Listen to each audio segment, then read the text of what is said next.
I'm Robert, 30M, and I need to share what just happened with my family. My father, 58M, has disowned me because my sister Sarah, 28F, convinced him to do it. She's always hated me, and now she's finally succeeded in turning our dad against me completely. I grew up in a middle-class family in a suburban neighborhood. My parents, John, 58M, and Linda, 56F, both worked hard to provide for us. Dad was an accountant at a local firm, and Mom was a high school English teacher. They always emphasized the importance of education and hard work. I'm the oldest of 3 siblings. There's me, my brother Mike, 26M, and Sarah. From a young age, it was clear that Sarah was the favorite child. She was born when I was 2 and Mike was on the way. Mom often told the story of how Sarah was a miracle baby because they had trouble conceiving her. As we grew up, the favoritism became more obvious. Sarah got the best of everything: clothes, toys, attention.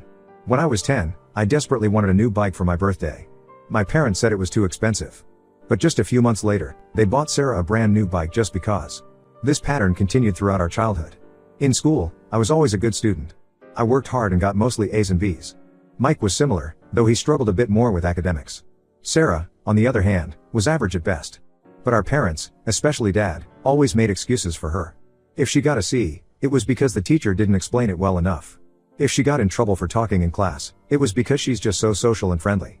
When I was 16, I got my first part-time job at a local grocery store. I wanted to save up for a car. Mike did the same when he turned 16. We both bought used cars with our own money. Sarah, however, was gifted a brand new car for her 16th birthday. Dad said it was because she needed something safe and reliable. Despite the clear favoritism, I tried not to let it bother me too much. I focused on my studies and my goals. I got into a good college and majored in computer science. After graduation, I landed a job at a tech startup. It was challenging work, but I loved it. During my college years, Sarah's behavior started to become more problematic. She partied a lot and her grades suffered. She changed majors 3 times before dropping out altogether in her junior year. Our parents were disappointed, but they quickly shifted to making excuses for her. College isn't for everyone, they'd say. Sarah just needs to find her passion. After dropping out, Sarah moved back home. She took a part-time job at a clothing store at the mall, but most of her paycheck went to buying new clothes and going out with friends. Our parents didn't charge her rent and continued to pay for her car, insurance, and phone. Meanwhile, I was working 60-hour weeks at my startup job, trying to climb the corporate ladder. I met my wife, Emma, 29F, at a tech conference. We hit it off immediately and got married 2 years later. Emma is a graphic designer and we complement each other well. The tension between Sarah and me really ramped up about a year ago. I had just gotten a big promotion at work, and my parents threw a family dinner to celebrate. Sarah showed up late, already tipsy from drinking with friends beforehand. Throughout dinner, she kept making snide comments about how I thought I was so much better than everyone else because of my job. I tried to ignore her comments, but she wouldn't let up. She started bringing up embarrassing stories from our childhood, clearly trying to make me look bad. Finally, I snapped and told her that maybe if she actually applied herself instead of mooching off our parents, she could be successful too. She burst into tears and ran out of the room. Dad was furious with me for upsetting her. He said I should apologize, but I refused. I was tired of always having to coddle Sarah's feelings while she treated me like crap. Mom tried to play peacemaker, but it was clear she was siding with Sarah too. After that dinner, things got even worse.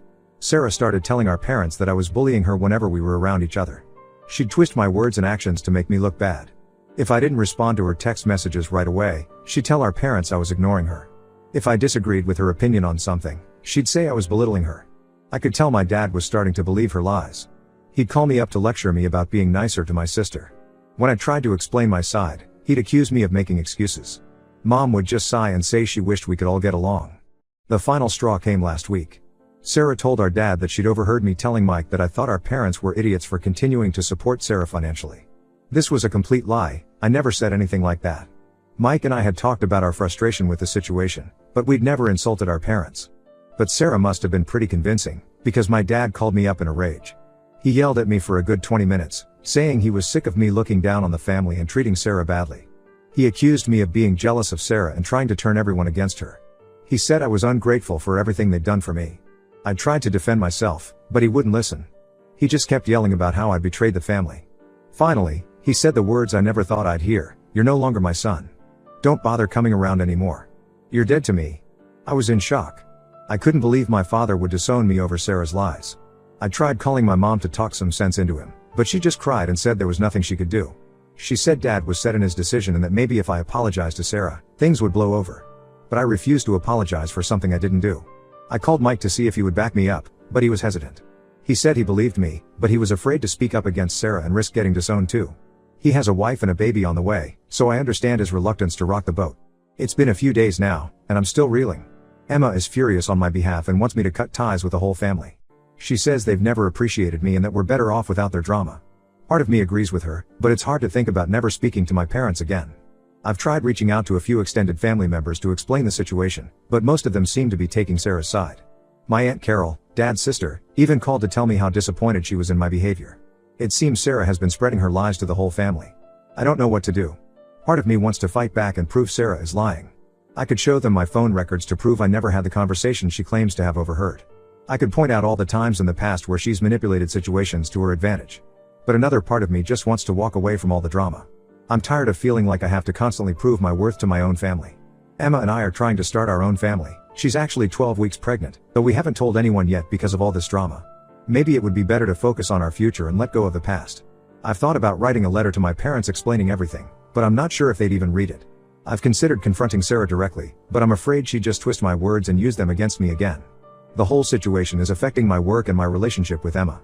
I'm having trouble concentrating at my job, and I find myself getting irritable with Emma over small things. She's been incredibly supportive, but I know it's wearing on her too. I've thought about suggesting family therapy, but I doubt Sarah or my dad would agree to it. They both seem to think I'm the only problem. And to be honest, I'm not sure I want to sit in a room and hash this out with them. The thought of it just makes me feel exhausted. Has anyone else dealt with toxic family dynamics like this? How did you handle it? Did you try to clear your name or did you just walk away? I could really use some advice on how to move forward from here. I never thought I'd be in a position where I was cut off from my family, and I'm struggling to come to terms with it. Update 1: It's been about 2 weeks since my last post, and a lot has happened. First, I want to thank everyone for the supportive comments and messages. It really helped to know I wasn't alone in dealing with difficult family situations. After taking some time to process everything and reading through all the advice, I decided to try one last time to talk to my dad. I figured I owed it to myself to at least attempt to clear the air before potentially cutting ties for good. I sent him a text asking if we could meet up in person to talk things through calmly. To my surprise, he agreed. We arranged to meet at a coffee shop near his work during his lunch break.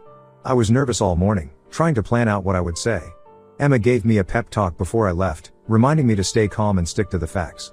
When I arrived at the coffee shop, Dad was already there. He looked tired and older than I remembered. At first, things were tense and awkward. We made small talk about the weather and his work for a few minutes before I finally brought up the reason for our meeting. I calmly explained my side of things. I told him how hurt I was that he would believe Sarah's lies without even asking for my perspective. I pointed out all the times in the past where Sarah had twisted the truth to make herself look better. I even showed him my phone records to prove I hadn't had the conversation Sarah claimed to overhear. To my shock, my dad actually started to tear up. He admitted that deep down, he knew Sarah could be manipulative sometimes. But he said he always felt like he had to protect her because she was more fragile than Mike and me. He talked about how Sarah had struggled with anxiety and depression in high school, which was news to me, and how he and Mom always worried about her self-esteem. We ended up talking for over 2 hours. Dad opened up about a lot of things I never knew. He talked about the pressure he felt to provide for the family and how he often worked overtime when we were kids to make ends meet. He admitted that he probably overcompensated with Sarah because he felt guilty about working so much when she was young. By the end of our conversation, Dad apologized for disowning me so hastily. He said he'd been stressed about work and other issues, and he'd taken it out on me unfairly. He promised to talk to Sarah and get to the bottom of her lies. He even suggested that we all sit down as a family to hash things out. I left feeling cautiously optimistic. It seemed like maybe we could start to repair our relationship. Dad hugged me before we parted ways, something he hadn't done in years. I called Emma on the way home to tell her how it went, and she was happy for me but warned me not to get my hopes up too high. That optimism was short-lived, though. The very next day, I got a call from Mike. He was upset and told me that Sarah had found out about my meeting with Dad. Apparently, Dad had mentioned it to Mom, who then told Sarah, thinking it might encourage her to reconcile with me too. But Sarah didn't take it well at all. According to Mike, she had a complete meltdown at the house. She screamed at our parents for hours, accusing them of always loving me more, even though she was the one who needed them. She brought up every perceived slight from our childhood, twisting events to make herself the victim in every situation. Mike said Sarah threatened to move out and never speak to them again if they didn't cut me off completely. She said I was manipulating them and trying to turn them against her. She even threatened to hurt herself if they kept in contact with me. Our parents, of course, caved to her demands. My mom called me in tears, saying they had no choice but to side with Sarah. She said Sarah was in a fragile state and they were afraid of what she might do if they didn't support her. She begged me to understand and to give Sarah space. I was beyond frustrated. Just when I thought we were making progress, Sarah managed to manipulate the situation again. I told my mom I was done trying. If they wanted to enable Sarah's behavior, that was their choice. But I wouldn't stick around to be her punching bag anymore. The next few days were chaotic. Sarah started posting on social media about how I was an abusive brother who was trying to turn the family against her. She shared childhood photos with long captions about how I'd always bullied her and made her feel worthless. Some extended family members and old friends started messaging me, asking what was going on. I was tempted to fight back and tell my side of the story publicly. I wanted to expose Sarah's lies and manipulations. But Emma convinced me it wasn't worth it. She said engaging would only give Sarah more ammunition and drag out the drama. She reminded me that the people who really mattered would see through Sarah's lies. Instead, I decided to focus on the people who really mattered. I reached out to Mike and told him I understood if he needed to keep his distance to avoid drama with our parents. But I made it clear that I'd always be there for him if he needed me. He was grateful and promised to keep me updated on what was happening with the family. I also called my grandmother, my dad's mom, to explain the situation. She's always been a voice of reason in the family. To my relief, she believed me about Sarah's lies. She shared some stories about how Sarah had caused drama in the family before, even when she was young. She promised to talk to my dad and try to make him see reason. For now, I'm taking a step back from the whole situation. I've blocked Sarah on all social media and told my parents I need space. It hurts to be estranged from them, but I realize I can't keep subjecting myself to this toxic dynamic. Emma and I are focusing on preparing for our baby's arrival. We've started setting up the nursery and looking into childbirth classes. We've decided that unless things change dramatically with my family, we won't be involving them in our child's life. It's a hard decision, but we feel it's necessary for our own peace of mind and for the well-being of our child. I've also started seeing a therapist to work through my feelings about all of this. It's helping me process the anger and hurt, and giving me tools to set healthier boundaries. Emma and I are also doing some couples counseling to make sure we're on the same page about everything and to strengthen our relationship as we prepare to become parents. At work, I've had to have a difficult conversation with my boss about what's going on. The stress was affecting my performance, and I wanted to be upfront about it. Thankfully, he was understanding and has allowed me to adjust my workload a bit while I deal with everything. I'm trying to stay positive and focus on the good things in my life. Emma and I have been spending more time with her family, who have been incredibly supportive through all of this. We've also been reconnecting with old friends and building a strong support network outside of my biological family. It's not easy, and there are days when I still feel angry and hurt about everything that's happened. But I'm trying to take it one day at a time and remember that I can't control anyone's actions but my own. I'll update again if anything significant changes. Thanks again to everyone for the support and advice. It's made a real difference in helping me navigate this difficult situation. Update 2: It's been about 3 months since my last update, and I wanted to share some surprising developments. First, some good news. Emma and I welcomed our baby boy, Jack, into the world last month. He's healthy and perfect, and being a dad is the most amazing experience of my life. The first few weeks have been a whirlwind of sleepless nights and diaper changes, but we're slowly finding our rhythm. Now, onto the family drama. About a month ago, I got an unexpected call from my brother Mike. He was upset and said he needed to talk to me urgently. We met up at a park near his house, and he dropped a bombshell on me. Apparently, Mike had been doing some digging into Sarah's past behavior. He'd always had suspicions that she was hiding something, but he could never prove it. Well, he finally found some concrete evidence of her lies and manipulations. Mike discovered that Sarah had been stealing money from our parents for years. She'd been taking blank checks from our dad's checkbook and forging his signature to withdraw cash. She'd also opened several credit cards in our mom's name and maxed them out. But it gets worse. Mike found out that Sarah had been using the money to fund a secret drug habit. He showed me text messages he'd found on her old phone, which she'd left at our parents' house, arranging drug deals and talking about how much she owed her dealer. I was shocked.